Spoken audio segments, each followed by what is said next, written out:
Hello, thank you, Facebook folks. I'm seeing that I'm getting about a 60 to 70 consistent audience. I don't get a lot of likes, which is more than okay. Just I'm inferring from that it's a consistent audience. So I just want to thank you for your time, for continuing to watch. Today we're going to talk about how the fingers move. I need to make a small correction from the last video because Rene was kind enough to watch it and give me a little feedback, and that is that when you're talking about the old school of Presti, Lagoya, Segovia, all those guys, Christopher Parkening, or even there's a modern guy named Theobald Garcia who won the GFA sometime in the last 10, 15 years who plays like this.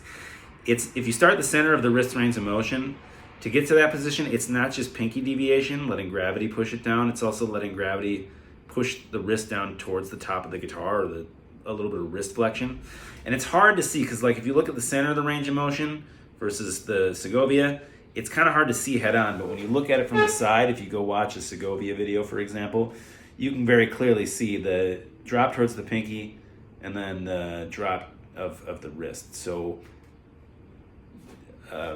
just a small correction there. And actually, I think it's important to learn how the fingers move before we discuss this, but just know there's going to be another video down the road where we talk about the variety of wrist positions that are possible. Like, for example, I think Paco de Lucia is doing something to help his wrist stroke. So in the last video, I kind of implied that there was one wrist position at the center of its range of motion, or maybe even explicitly stated that. That is not correct, and so I'm going to take this opportunity to use one of my favorite Rene quotes when he says something opposite in the current lesson from what he said in the last one, and that is, did I say that? Don't listen to me. Do this. So there's some variation in the wrist position. Today, however, we're going to talk about how the fingers move. Now, a quick history of guitar method books that discuss anatomy. There's one being written by one of Rene's former teachers. I don't know if it's been published yet, so I can't really say a lot about that other than that Rene was kind enough to let me look at that because of what I'm doing. There was another one that was written by someone in like the 50s or 60s. It was written in French, and I had to translate a lot of it using the app. And there's things that I add to the conversation, but what's cool about that one is he's talking about a lot of the same joints and going through them in the same order I am, so you kind of know I'm headed in the right direction. And then I'm going to give Carl Lavaro half credit, because once you know this anatomy and physiology stuff and you go back and read him, you go, I know what he's trying to say now. But the most important one was written by Ricardo Isnaola and published in 2013. And that method, he really went into detail about all the joints and muscles and how they work and how they relate to executing guitar technique. And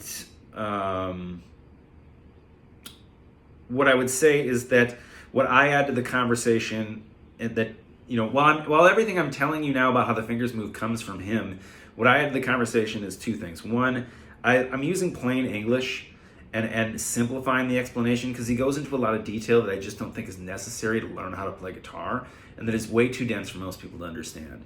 And so it's faster the way I'm teaching it. So that's number one. Number two is he kind of mentions how you need to refine or all these motions or the alignment of your body through feeling, but it's very much in passing. Like, there's like a paragraph in the method book where he's like, by the way, if you want to refine your technique, you have to feel it. And he says it much more wordy than that, whereas I'm really building my whole teaching process around teaching you how to feel. And so having said that, that sets us up really well to transition to feeling the finger motion, because one thing we have to discuss is that prior to this video, it's been about alignment, meaning that we take the forearm as an example out of the center of its alignment, and then we let it relax back to the center of its range of motion. And then we bring it in the opposite direction that it can go. It can go two ways, palm up or palm down. And what we're feeling is the skin stretching, the muscle exertion, and the muscle stretching, all from it being out of the center of its range of motion. And then we feel the release of that tension once it's back in the center of its range of motion. Now, and so in other words, it's like this alignment thing. We go from tense to not tense. What makes this fingers a little bit trickier is that we have to refine a movement through tension, and there's always going to be a little bit of a tension. Because we're moving rather than bring something back to the center. And so in order to talk about that, I'm going to go ahead and switch my position in relation to the camera, and I'm going to show you like this here. So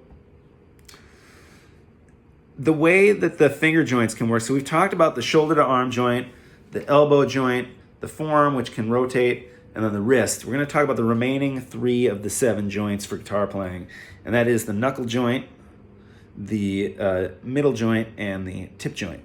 Now, the middle and tip tend to go together, and they can flex and extend. The knuckle can flex and extend on its own, and they can all kind of flex or extend together.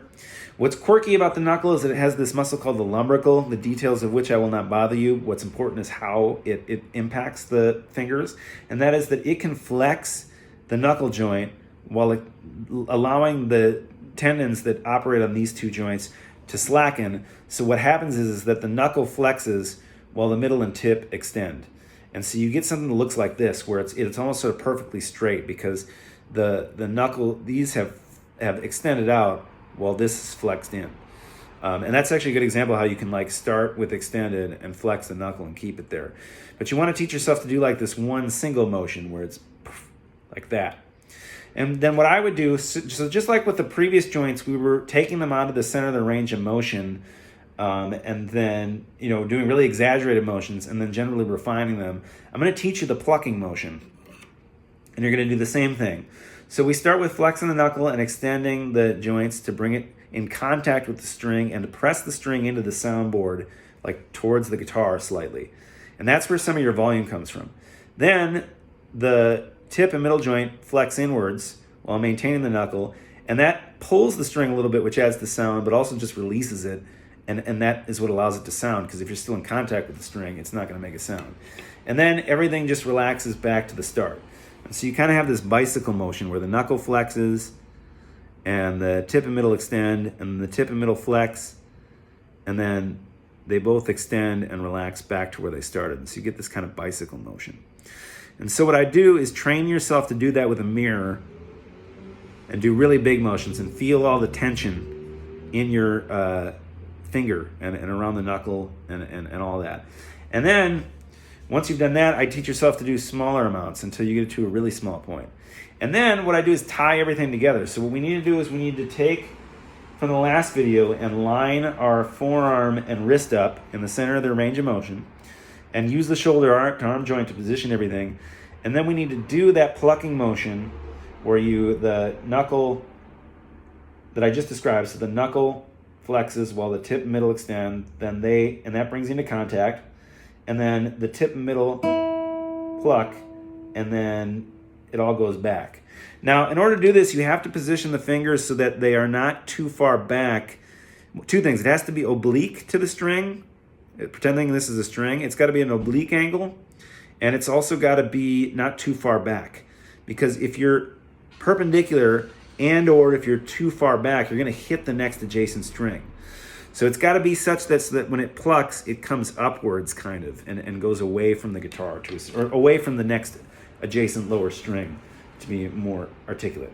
And so the exercise that Rene has a lot of his students do that I love is you practice that plucking motion, and what you're trying to do is get a consistent sound and tone with the open string, and then you want to go up each fret, comparing it to the open string while maintaining a consistent tone.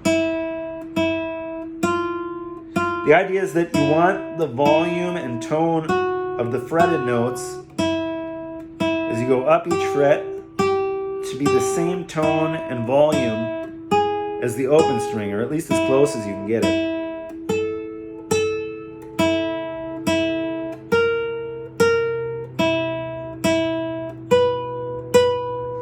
And the last thing I'll say is, and because I'm doing this low budget, I'm going to do this in kind of a janky way, but I'm going to show you a quick photo that I took of Rene's finger. And you can see, if you look at that index, I think he might be doing rest stroke right now or an arpeggio, I can't remember. But if you look, you can see that knuckle joint is flexed while the tip and middle are extended, and that brings the finger into contact with the string. And I have a few more shots, and I'm even going to eventually make a slow-mo video of that. But just so you can kind of see him actually do it. That's the movement. So thank you for your time, and have a good day.